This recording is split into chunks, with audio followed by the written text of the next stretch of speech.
প্রিয় শিক্ষার্থীবৃন্দু, আসসালামু আলাইকুম। আশা করি সকলে অনেক ভালো আছেন।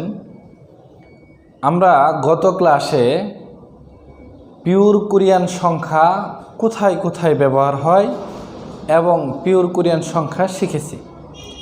আজকে আমরা দেখব কোথায় কিভাবে পিওর কোরিয়ান সংখ্যা ব্যবহার হয়, এটা আমরা আজকে দেখব। চলুন শুরু করি। তো পিওর কোরিয়ান ব্যবহারে আমরা জেনেছিলাম একটা বিষয়, যেটা কম পরিমাণে গণনা করতে হয় সেখানে পিওর কোরিয়ান ব্যবহার হয়। তো আমরা তার মধ্যে উল্লেখ্য বিষয় মানুষের বয়স, ঘড়ির ঘন্টা, বস্তু ইত্যাদির ক্ষেত্রে আমরা জানি পিওর কোরিয়ান সংখ্যা ব্যবহার হবে। তো আজকে আমরা এই বিষয়বস্তুগুলো দেখব, কিভাবে ব্যবহার হয় এটার বাস্তব চিত্র দেখব। তো প্রথমে মানুষ দিয়ে শুরু করব। ওকে, আমরা এখানে কিছু পিওর কোরিয়ান সংখ্যা নিই, তার সাথে মানুষ বানাবো, মানুষের বয়স এবং সময় বানিয়ে দেখাবো। ঠিক আছে, প্রথমে আমরা সংখ্যাগুলো আনি। হান মানে 1, দু 2, সে 3, নে 4। এটা আমরা জানি হানা, দুল, সেত, নেত থেকে আসছে।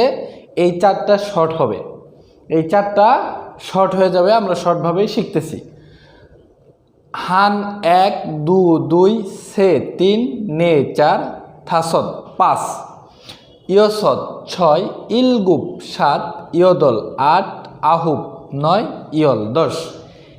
এগুলো আমরা গত ক্লাসেই শিখেছি। এগুলো হচ্ছে পিওর কোরিয়ান সংখ্যা, যেটা 1, 2 প্রকাশ করছে। তো মানুষ গণনার ক্ষেত্রে আমরা প্রথমে দেখব মিয়ং মানে হচ্ছে মানুষ।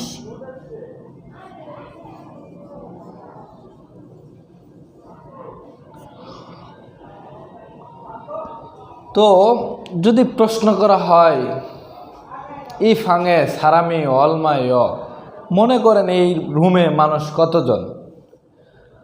তো মনে করেন 5 জন মানুষ আছে। তাহলে আমরা কিভাবে এটাকে মানুষ বানাবো? আমরা জানি কি মানুষ গণনার ক্ষেত্রে পিওর কোরিয়ান সংখ্যায় কিন্তু আমাদের প্রয়োজন হবে। এখানে আমরা সাইনো কোরিয়ান ব্যবহার করার সুযোগ নেই।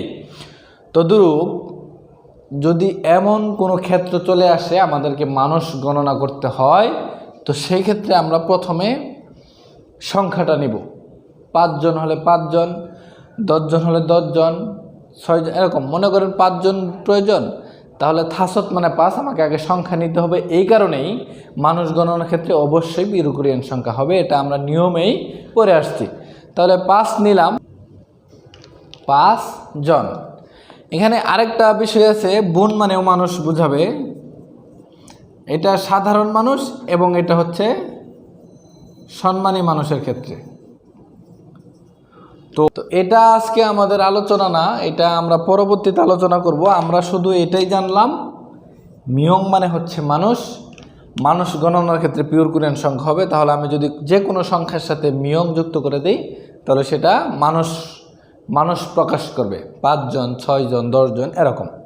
ওকে, এরপরে মানুষের বয়স। সাল মানে হচ্ছে বয়স, ঠিক আছে, বয়স বা বছর যেটাই বলেন, মানে মানুষের বয়স বোঝাবে।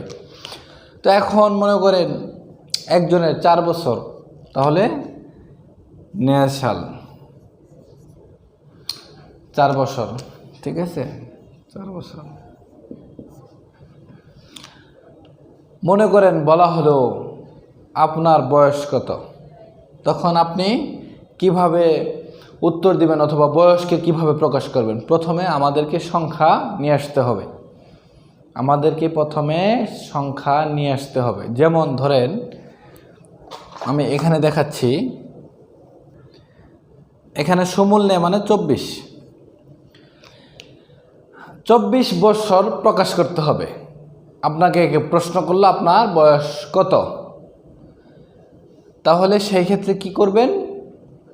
24 প্রথমে সংখ্যাটাকে আনতে হবে, আপনার যত বয়স সেই সংখ্যাটাকে আনতে হবে, তার সাথে সাল যুক্ত করে দিতে হবে। আমরা জানি সাল মানে বয়স, 24 বছর অথবা 24 বয়স।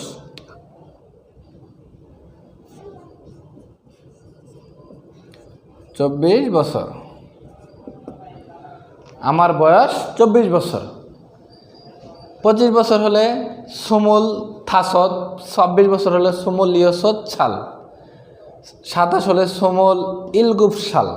এইভাবে সহজ কথা মানুষের ক্ষেত্রে সংখ্যার সাথে মিয়ম যুক্ত করে দিবেন, মানুষ প্রকাশ করবে, সাল যুক্ত করে দিবেন, বয়স প্রকাশ করবে। এরপর ঘড়ির ঘন্টা, মনে করেন এখন 1টা বাজে, তাহলে এখানে দেখেন সি মানে ঘন্টা বোঝাবে, সি মানে ঘন্টা বোঝাবে। তাহলে 1টা যদি বাজে তাহলে কিভাবে হবে? আমরা জানি অবশ্যই এটা মনে রাখতে হবে, ঘড়ির ঘন্টার ক্ষেত্রে পিওর কোরিয়ান সংখ্যা ব্যবহার হবে। তাহলে আমাদের এখানে অন্য কোনো সংখ্যা ব্যবহার করা যাবে না। আমাকে ঘড়ির টাইম বলতে গেলে, ঘন্টা বলতে গেলে অবশ্যই পিওর কোরিয়ান সংখ্যা আনতে হবে। মনে করেন 1টা বাজে, তাহলে 1 আমরা জানি হান, হান মানে 1। এখন ঘন্টা প্রকাশ করতে গেলে সি যুক্ত করতে হবে, হান সি, তার মানে 1টা, 1টা, ঠিক আছে। 2টা বাজে দুশি, 3টা বাজে শেষি। এইভাবে সংখ্যার সাথে শুধু সি যুক্ত করে দিলেই ঘন্টা হয়ে যাবে। আমাদের ঘন্টা 12 পর্যন্ত প্রয়োজন, আমরা মনে করেন 12 পর্যন্ত সংখ্যা নিব, তার সাথে সি যুক্ত করে দিলেই 12 ঘন্টা হয়ে যাবে, ঠিক আছে। এবং মানুষের ক্ষেত্রে মিয়ম যুক্ত করলে হবে, বয়সের ক্ষেত্রে সাল যুক্ত করলেই বয়স হয়ে যাবে। তার মানে সংখ্যার কোনো পরিবর্তন হবে না, সংখ্যা থাকবে। আমরা যে নিয়মগুলো শিখেছি সেই নিয়ম অনুযায়ী সংখ্যার সাথে মিয়ম যুক্ত করলে মানুষ হয়ে যাবে, সংখ্যার সাথে সাল যুক্ত করলে বয়স হবে এবং সি যুক্ত করলে ঘন্টা হবে। তো এগুলো শব্দার্থ আকারে মুখস্থ করবেন এবং সংখ্যা তো আমাদের জানাই থাকলো। ওকে, তো আরেকটা শেষ বিষয় দেখিয়ে দিই আপনাদের। ঘড়ির ঘন্টার ক্ষেত্রে পিওর কোরিয়া এবং মিনিটের ক্ষেত্রে হবে সাইনো কোরিয়া, মিনিটের ক্ষেত্রে সাইনো কোরিয়া। ওকে, আচ্ছা, এখন মনে করেন 1:50 বাজে। আমি এখন এই ক্লাসটা আপনারা দেখলে বা এই বিষয়টা দেখার পরে আমার বিশ্বাস আপনারা ঘড়ির টাইম বলতে পারবেন, এবং ক্লাসটা শেষ করার পরে আপনারা একবার ট্রাই করবেন যে এখন কয়টা বাজে, এটা আপনারা পারতেছেন কিনা, ঠিক আছে। যেমন মনে করেন এখন 1:50 বাজে, তাহলে আমরা প্রথমে জানি ঘড়ির ঘন্টার ক্ষেত্রে পিওর কোরিয়া হবে, তাহলে পিওর কোরিয়ান সংখ্যাটা নিয়ে আসবো। হান মানে 1, কিন্তু এটা আমাকে ঘন্টায় প্রকাশ করতে হবে, তাহলে সি যুক্ত করে দিব 1টা। এখন আমাদেরকে 50 মিনিট, আমরা জানি মিনিটের ক্ষেত্রে সাইনো কোরিয়া ব্যবহার হবে, আমরা জানলাম, না জানলেও এখন জানতে পারলাম সাইনো কোরিয়ান সংখ্যা মিনিটের ক্ষেত্রে ব্যবহার হবে, ঘন্টার ক্ষেত্রে না। তো ঘন্টা কিন্তু আমরা প্রকাশ করেছি। এখন আমাদের 1:50 বাজে, এটা আমরা এখন আমরা এটা প্রকাশ করব। তো হানসি মানে 1টা এবং 50 যেহেতু সাইনো কোরিয়া আসবে মিনিটের ক্ষেত্রে, তো 50 আগে আমরা ভেঙে নিব। ও শিপ মানে 50, ও মানে 5, শিপ মানে 10, 5 10 50। ওকে, তো একটা জিনিস মনে রাখবেন, মিনিটের ক্ষেত্রে বুন দিয়ে প্রকাশ করতে হবে, বুন মানে মিনিট। তাহলে আমরা এখানে বুন যদি যুক্ত করে দিই তাহলে হবে 50 মিনিট। খুবই সহজ।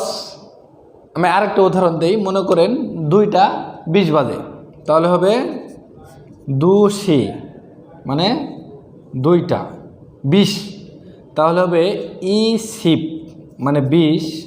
এখন মিনিট প্রকাশ করতে গেলে আমাদেরকে বুন যুক্ত করতে হবে, বুন মানে হচ্ছে মিনিট। আপনারা অবশ্যই ঘড়ির টাইম বলার ট্রাই করবেন। এখন আপনি যদি এখন ভিডিওটা দেখেন, আপনি এখনই চেষ্টা করবেন কয়টা বাজে, এটা আপনি এখনই চেষ্টা করার, পারতেছেন কিনা আপনি এখনই চেষ্টা করেন, ঠিক আছে। তো আমার বিশ্বাস যে আপনাদের আর সময় বলা নিয়ে কোনো সমস্যা হবে না।